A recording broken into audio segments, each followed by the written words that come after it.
Jam Ignacio and Jelly Au relationship story.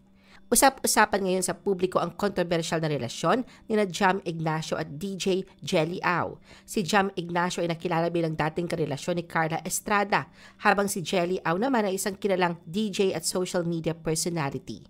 Noong August 2024, unang lumutang sa social media ang balitang may relasyon ang dalawa. Simula noon, laman ng kanilang social media accounts ang matatamis na larawan nilang magkasama. Sa loob lamang ng 4 na buwan, nag-propose na si Jam kay Jelly at magkasama pa nilang ipinagdiwang ang Pasko at pagsalubong sa bagong taon noong 2025.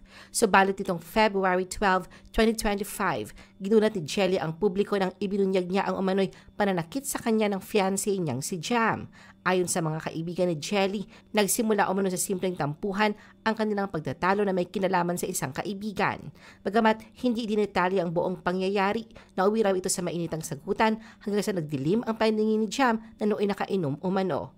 Nauwi ito sa pananakit kung saan sinuntok daw ni Jam si Jelly. Sa ngayon wala pang pahayag mula kay Jam tungkol sa akusasyon. Patuloy na inaabangan ng publiko ang kanyang panig habang nagpapatuloy ang usapin sa social media.